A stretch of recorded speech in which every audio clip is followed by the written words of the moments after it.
రాష్ట్ర ప్రజలందరికీ, ప్రతి ఒక్కరికి, ప్రతి పౌరులకి 79వ స్వాతంత్ర దినోత్సవ శుభాకాంక్షలు తెలియజేస్తా ఉన్నాం. స్వాతంత్రం చాలా త్యాగాలతోటి సాధించుకున్నది. ఈ రోజున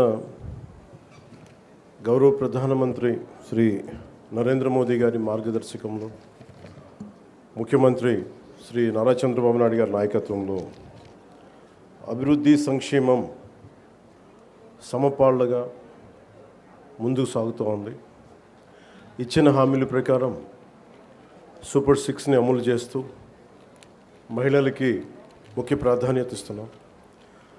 రాష్ట్రంలో తల్లికి వందనం పథకం ద్వారా ఈ ఏడాది 67.27 లక్షల తల్లులకి, మాతృమూర్తులకి 8,745 కోట్లు వారి అకౌంట్స్లో జమ చేశాం. అలాగే దీపం పథకం కింద 2 విడతల్లో 1 కోటి ఉచిత గ్యాస్ సిలిండర్లు ఇచ్చి 5 ఏళ్లలో ఏడాదికి 3 సిలిండర్లు చొప్పున 13,423 కోట్లు ఖర్చు చేయబోతున్నాం. ఈ రోజు నుండి స్త్రీ శక్తి పథకం ద్వారా ఆర్టీసీ బస్సుల్లో మహిళలకి ఉచిత ప్రయాణాన్ని ప్రారంభిస్తున్నాం. పంచాయతీరాజ్ బాధ్యతలు స్వీకరించిన వెంటనే జాతీయ పండుగల నిధులను మైనర్ పంచాయతీలకి 100 నుంచి 10,000కి, మేజర్ పంచాయతీలకి 250 నుంచి 25,000కు పెంచి సర్పంచుల ఆత్మగౌరవాన్ని కాపాడాం. గ్రామ స్వరాజ్య సాధన లక్ష్యంలో భాగంగా ఒకే రోజు 13,326 గ్రామ పంచాయతీల్లో గ్రామ సభలు నిర్వహించి ప్రపంచ రికార్డు సాధించాం. పల్లె పండుగ ద్వారా 4,000 కిలోమీటర్ల సిసి రోడ్లు, 22,500 మినీ గోకులాలు, 1,00,000 నీటి కుంటలు, 15,000 నీటి తొట్లు పూర్తి చేశాం. పంచాయతీరాజ్ ఇంజనీరింగ్ డిపార్ట్మెంట్ ద్వారా 2,000 కిలోమీటర్ల బీటీ రోడ్లు, 14 కొత్త వంతెనలు నిర్మించాం. గ్రామీణ ఉపాధి హామీ పథకం ద్వారా 75.23 లక్షల ఉపాధి శ్రామికులకు గ్రామాల్లోనే ఉపాధి కల్పించి ప్రమాద పరిహారం 50,000 నుంచి 4 లక్షలకు పెంచాం. అడవితల్లి బాట కింద కొండ ప్రాంతాల్లో 1,005 కోట్లతోటి 625 గిరిజన గ్రామాలను అనుసంధానిస్తూ 1,069 కిలోమీటర్ల రోడ్ల నిర్మాణానికి ప్రధానమంత్రి జనజాతి ఆదివాసీ న్యాయ మహా అభియాన్ కింద ఉపాధి హామీ పథకం కింద రాష్ట్ర నిధులతోటి శ్రీకారం చుట్టాం. జల్ జీవన్ మిషన్ కింద 5 జిల్లాల్లో 5 కొత్త ప్రాజెక్టులని 7,910 కోట్లతో ప్రారంభించి 1,20,00,000 మందికి 30 ఏళ్ల పాటు తాగునీటి భద్రతని కల్పించబోతున్నాం. అటవీ విస్తీర్ణం 30% నుండి 37% పెంచే లక్ష్యంలో 1 కోటి మొక్కలు నాటి వీటిని క్యూఆర్ కోడ్లతో ట్రాకింగ్ కూడా ప్రారంభించాం. ఏనుగుల బెడద నివారణకు కర్ణాటక నుంచి కుంకి ఏనుగులని తీసుకొచ్చి విజయవంతంగా ఆపరేషన్లు జరిపాం. ఎకో టూరిజం అభివృద్ధికి అరకులో వుడెన్ బ్రిడ్జ్ నగరవన యోజన కింద 1,122 కోట్లతోటి 61 ప్రాజెక్టులు చేపట్టాం. సైన్స్ అండ్ టెక్నాలజీలో విద్యార్థులకి ఫ్రూగల్ ఇన్నోవేషన్ కింద ప్రోత్సాహకాలు అందించే ప్రణాళికని సిద్ధం చేస్తున్నాం. ముఖ్యంగా కాకినాడ జిల్లా ప్రగతి నివేదిక, అన్నదాత సుఖీభవ పిఎం కిసాన్ పథకం ద్వారా 1,50,475 మంది రైతులకి 102 కోట్లు తొలి విడతగా జమ చేయడం జరిగింది. స్త్రీ శక్తి పథకం కింద మహిళలకు 187 ప్రత్యేక బస్సుల్లో ఉచిత ఆర్టీసీ ప్రయాణ పథకం ప్రారంభించడం జరుగుతోంది. తల్లికి వందనం పథకం ద్వారా 2,79,312 మంది విద్యార్థుల తల్లులకు ఖాతాలో ఒక్కొక్కరికి 13,000 రూపాయలు జమ చేయడం జరిగింది. అంతర్జాతీయ యోగా దినోత్సవంలో పాల్గొన్న 5,000 మంది యోగా శిక్షకులు, 8 లక్షల ప్రజలకు అభినందనలు తెలియజేస్తున్నాం. 2,69,148 లబ్ధిదారులకు ప్రతి నెల ఎన్టీఆర్ భరోసా పింఛన్ల కింద 116 కోట్లు పంపిణీ చేయడం జరుగుతుంది. ఉపాధి హామీ పథకం ద్వారా 118.46 కోట్ల వేతనాలు, 93.46 కోట్ల మెటీరియల్ ఖర్చుతోటి గ్రామీణ అభివృద్ధి చేయడం జరుగుతూ ఉంది. గత ఏడాది 107 జాబ్ మేళాల ద్వారా 7,000 మందికి మన కాకినాడలో 7,000 మందికి ఉద్యోగాల అవకాశాలు కల్పించడం జరిగింది. ప్రతి అసెంబ్లీ నియోజకవర్గంలో స్కిల్ హబ్, పార్లమెంట్ పరిధిలో జేఎన్టీయూ కాకినాడలో స్కిల్ కాలేజ్ ప్రారంభించడం జరిగింది. మాదక ద్రవ్యాల నివారణకు పాఠశాలలు, కళాశాలల్లో ఈగల్ క్లబ్లు ఏర్పాటు చేయడం జరిగింది. జల్ జీవన్ మిషన్ ద్వారా 497 కోట్ల వ్యయంతో ఇప్పటి వరకు 506 పనులు పూర్తి చేయడం జరిగింది. రోడ్లు భవనాల శాఖ ద్వారా 27 కోట్లతోటి రహదారులు గోతులు పూడ్చడం జరిగింది. గడిచిన ఏడాదిలో పిఠాపురం నియోజకవర్గంలో 308 కోట్లకు పైగా పనులు చేసి దేశంలోనే మోడల్ నియోజకవర్గంగా దాన్ని తీర్చిదిద్దుబోతున్నాం.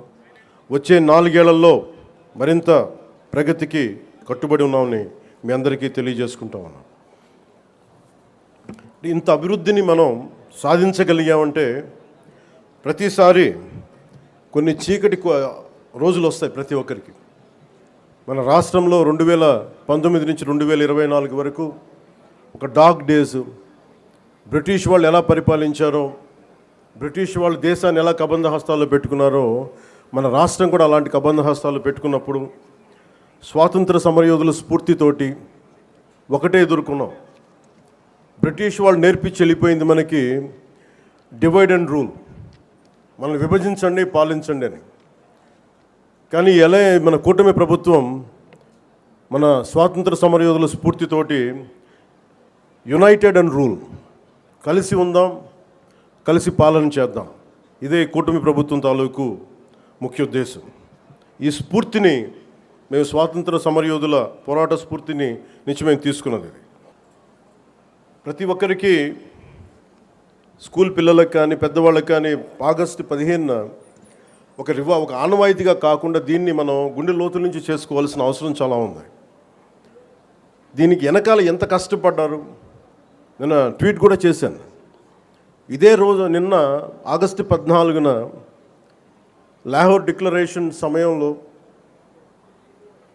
దేశ విభజన జరుగుతున్నప్పుడు, కరెక్ట్గా ఒక 9 నెలల ముందు, సంవత్సరం ముందు దేశ విభజన జరుగుతున్నప్పుడు లాహోర్ కూడా పాకిస్తాన్లోకి వెళ్ళిపోద్ది అని తెలియదు ఎవరికి.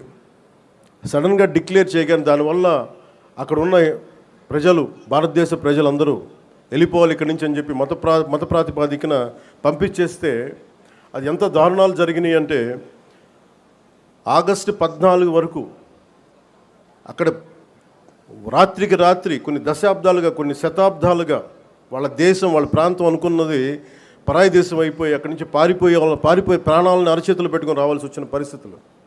అలాంటి పరిస్థితులను ఒకవైపు పంజాబ్లో మహిళలు సామూహిక మానభంగాలు గురవుతూ చాలా నిర్దాక్షిణ్యమైన పరిస్థితుల్లో ఉండి, అంటే మన స్వాతంత్రం చాలా తేలిగ్గా సంపాదించుకున్నాం, కేవలం ఏమంటారు అహింసా విధానాల ద్వారా మనం సంపాదించుకున్నాం అంటాం. కానీ వాస్తవానికి మన స్వాతంత్రం రావడానికి చాలా హింస జరిగింది. మనం ఎంచుకున్నది ప్రప్రథమంగా అహింస విధానాలు కావచ్చేమో కానీ దేశాన్ని నుంచి విడిపోవాలనుకునే వాళ్ళు మటుకు హింసనే నమ్మారు. అది ఈ రోజుకి, దేశ విభజన జరిగినప్పటి నుంచి ఈరోజు మన ఆపరేషన్ సింధూర్ దాకా మత ప్రాతిపాదికన హింస జరుగుతూనే ఉంది. ఎక్కడ కూడా భారతదేశం తన లౌకిక విధానాన్ని ఎప్పుడు మర్చిపోలేదు. దేశ విభజన జరిగిన తర్వాత మనకి మతాన్ని సంబంధం లేకుండా భారతదేశ సార్వభౌమత్వాన్ని గౌరవించి లౌకికవాదాన్ని ముందుకు తీసుకెళ్లే ఉద్దేశంతో మనం మతాలకి సంబంధం లేకుండా ఒక అబ్దుల్ కలాం గారిని కానీ ఎవరినైనా సరే మనం ప్రెసిడెంట్స్గా తీసుకున్నాం, గుండెల్లోకి తీసుకున్నాం. కానీ ఇది పాకిస్తాన్లో లేదు. పాకిస్తాన్లో ఎవరిని కూడా ఒక హిందూ క్రికెటర్ కానీ ఉంటే వాళ్ళు వెళ్ళిపోయే విధానం కానీ, అలాగే ఒక హిందూ ఒక బలమైన స్థానాల్లో కనిపించే నాయకులు కానీ ఎక్కడ కనిపించరు. అంటే వాళ్ళు విభజన కోరుకుంది మత ప్రాతిపాదికన, కానీ దాన్ని మనం ఎప్పుడు అలా తీసుకోవాలి. మత ప్రాతిపాదికన 2 దేశాలు విడిపోయినప్పటికీ భారతదేశం అత్యధికంగా హిందువులు ఉన్నప్పటికీ కూడా అన్ని మతాల వారిని సమానంగా గౌరవించి ముందుకు తీసుకెళ్లే సంస్కృతి భారతదేశానికి. దీనికి లౌకికం విధానం అనేది ఈ సంస్కృతిలో ఉన్నది. ఈ సంస్కృతికి ఎవరు నేర్పించక్కర్లా, పరాయి వాళ్ళు నేర్పించక్కర్లా, యూరోపియన్స్ నేర్పించక్కర్లా. ఇది మన లోపల ఉంది. ఈ స్ఫూర్తిని మనందరం ముందుకు తీసుకెళ్ళాలి. అలాగే ముఖ్యంగా మహిళలకి త్యాగాలకి చాలా పెద్ద పీట వేయాలి అనేది మనస్ఫూర్తిగా మేము ముందుకు తీసుకెళ్తాం. అలాగే మనం ఇందాక మీకు ప్రారంభించి చెప్పినప్పుడు ఈ అభివృద్ధి కానీ సూపర్ 6 కానీ పెట్టుబడులు కానీ ఇవన్నీ రావాలి అంటే లా అండ్ ఆర్డర్ చాలా బలంగా ఉండాలి. లా అండ్ ఆర్డర్ బలంగా లేకపోతే వచ్చే దుస్థితి కానీ పెట్టుబడులు రావు. ఉదాహరణకి ఉత్తరప్రదేశ్లో యోగి ఆదిత్యనాథ్ గారు ముఖ్యమంత్రిగా ప్రమాణ స్వీకారం చేసిన తర్వాత 8 సంవత్సరాల కాలంలో అది 15 లక్షల రూపాయల కోట్ల పెట్టుబడిని ఆకర్షించడం జరిగింది. దానికి కారణం అంతకుముందు ఒక అన్రూలీ స్టేట్గా ఉండేది. పెట్టుబడులు రావడానికి సాహసించేవారు కాదు. కానీ ఆయన రాగానే ఆయన పెట్టింది లా అండ్ ఆర్డర్ చాలా బలంగా ఉండాలి. దానివల్ల ఈరోజు వాళ్ళకి 15 లక్షల పెట్టుబడి వచ్చింది. అలాగే ఆంధ్రప్రదేశ్కి లా అండ్ ఆర్డర్ చాలా చాలా క్లిష్టమైంది. అలాగే భవిష్యత్తుని పదే పదే ఈ కూటమి ప్రభుత్వం ఒక దశాబ్దన్నర ఎందుకు ఉండాలి అని అంటున్నానంటే సుస్థిరత ప్రజలకు ఇవ్వాలన్న ఒక ఉద్దేశం తప్ప పదవుల్లో కూర్చొని దీన్ని ఎంజాయ్ చేయాలి లేదంటే దీన్ని ఆస్వాదించాలన్న కాంక్ష ఎవరికి లేదు. కానీ ఈ దుస్థితి నుంచి ఎందుకంటే అనుక్షణం ప్రతిపక్ష నాయకులను చూస్తూనే ఉన్నారు. జాతీయ స్థాయి ప్రతిపక్ష నాయకుల నుంచి ఓడిపోతేనేమో సడన్గా ఓట్ చోరీ అంటారు. వాళ్ళు గెలిచినప్పుడేమో ఓట్ చోరీలు కనిపించే వాళ్ళకి. గత ప్రభుత్వంలో కూడా చూసాం. 2019లో వాళ్ళు గెలిచినప్పుడు మేము ఎక్కడా మాట అనలా. ప్రజలు తీర్పు ఇచ్చారు, దాన్ని గౌరవించాం. 2024లో 151 సీట్లు కూటమి ప్రభుత్వానికి ఇచ్చి 164 కూటమి ప్రభుత్వానికి ఇస్తే సడన్గా వారికి ఏమనిపించిందంటే ఇది ఓట్ల గురించి మన ఓటింగ్ మెషిన్లో తప్పంటాం. అంటే గెలిచినప్పుడు ఒక న్యాయం, ఓడిపోయినప్పుడు ఇంకో న్యాయం. ఇది జాతీయ స్థాయి నుంచి రాష్ట్రం వరకు ఒకటే విధానం నడుస్తూ ఉంది. ఎందుకు ప్రత్యేకించి చెప్తున్నానంటే విదేశాలకి భారతదేశపు అభివృద్ధిని చూడకూడదనుకున్న దేశాలన్నిటికీ కూడా అంతర్గతంగా అస్థిరత సృష్టించడం వాడి విధానం. మనం దాంట్లో అంతర్జాతీయ కుట్రలో భాగంగా చూడాలి ఇదంతా.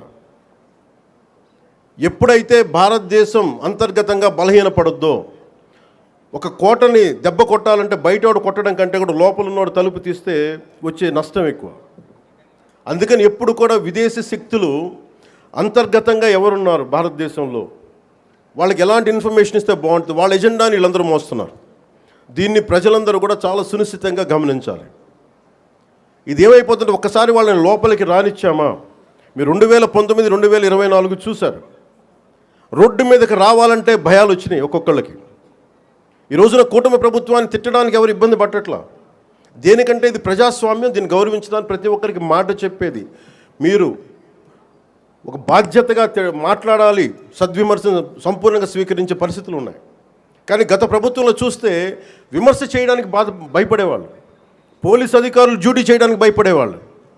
అధికారులు ఎనీ సివిల్ డిపార్ట్మెంట్స్ ప్రతి ఒక్కరు కూడా భయపడేవాళ్ళు. అడ్డగోలుగా దోచేసుకున్నారు.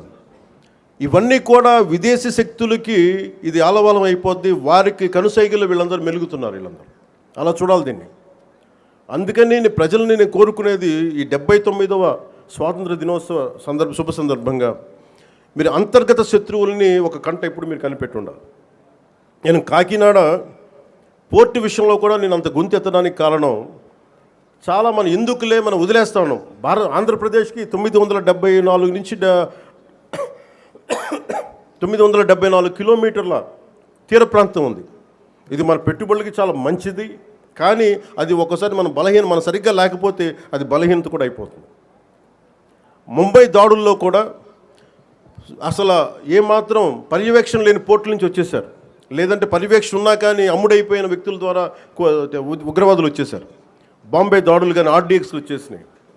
ముఖ్యంగా ఆంధ్రప్రదేశ్ తీర ప్రాంతంలో పోలీస్ శాఖ చాలా బలమైన దృష్టి పెడుతుంది. ఎందుకంటే నాకు ఇది కాకినాడ చాలా వల్నరబుల్గా అనిపిస్తుంది ఒకసారి రిపోర్టు చూస్తూ ఉంటే. కలెక్టర్ గారికి తెలుసు, ఎస్పీ గారికి తెలుసు, రాష్ట్ర డీజీపీ గారికి తెలుసు. ఇక్కడ విపరీతంగా డీజిల్ అక్రమ రవాణాలు జరుగుతూ ఉంటాయి. దీన్ని చాలా బలంగా ఎదుర్కోవాల్సిన అవసరం ఉంది. ఓన్లీ బియ్యమే కదా, డీజిలే కదా అని మనం వదిలేస్తే ఒకసారి దోపిడీ, ఒకసారి స్మగ్లింగ్ అలవాటైన వాళ్ళకి బయట నుంచి వెపన్స్ వచ్చే అవకాశాలు ఉంటాయి, బాంబులు తీసుకొచ్చే అవకాశాలు ఉంటాయి. వీటన్నిటిని కూడా చాలా ఏమరపాటుగా ప్రతి ఒక్కళ్ళు ఉండాలి. సో అందుకని దీన్ని భారతదేశం మా కమిట్మెంట్, కూటమి ప్రభుత్వం నారా చంద్రబాబు నాయుడు గారి నాయకత్వంలోని కూటమి ప్రభుత్వం చాలా స్పష్టంగా లా అండ్ ఆర్డర్ మీద, దేశం తాలూకు సుస్థిరత మీద మాకు చాలా సమగ్రమైన అవగాహన ఉంది. ఎక్కడ కూడా కరప్షన్ ఉన్న చోట ఆటోమేటిక్గా దేశం బలహీనపడుద్ది. అలాంటి పరిస్థితుల్లో లేకుండా ఉండాలని మేము సాయశక్తిలో ప్రయత్నం చేస్తాం. వాటన్నిటికంటే కూడా ప్రజలు నేను కోరుకునేది, మీరు ఎరుకుతో ఉన్నంతకాలం అంటే డెమోక్రసీ ఈజ్ ఎటర్నల్ విజిలెన్స్ అంటే మీరు నిరంతర పహారా కాస్తే తప్ప ప్రజాస్వామ్యం బలపడదు. అందుకని మీరందరూ నిరంతరమైన విజిలెన్స్తో ఉండాలి, నిరంతరం ఇప్పుడు ఒక పహారా మనస్తత్వంతో ఉండాలి అనేది నేను మీ అందరికీ కోరుకుంటూ ఉన్నాను. అంటే ఇవన్నీ మనం ఎక్కడో కశ్మీర్లో జరిగిన ఇష్యూస్ మనకేంటి అనుకుంటే, ఆపరేషన్ సింధూర్ మన వైజాగ్లోను, మన కావల్లో, నెల్లూరు జిల్లా కావల్లోనూ ఉగ్రవాదులు చాలా దారుణంగా కాల్చి చంపేశారు. దానికి బిఫిటింగ్ రిప్లై ఇచ్చాం, చాలా బలమైన రిప్లై ఇచ్చాం. కానీ మనం పెట్టుకోవాల్సింది, మన లోపల ఉన్న దేశాన్ని సుస్థిరతని దెబ్బతీసే ప్రతి ఒక్క వ్యక్తిని కూడా మనం దృష్టి పెట్టాలి, దృష్టి సారించాలి. ఇది ప్రతిసారి ప్రభుత్వం, పోలీస్ అధికారులు అనే కంటే కూడా ప్రతి ఒక్క పౌరుడి బాధ్యత ఇది. నేను నా వంతు బాధ్యతను నిర్వర్తిస్తున్నాను. అలాగే ప్రతి ఒక్కరు కూడా మీ వంతు బాధ్యతని నిర్వర్తించాల్సిందిగా మనస్ఫూర్తిగా నేను కోరుకుంటా ఉన్నాను.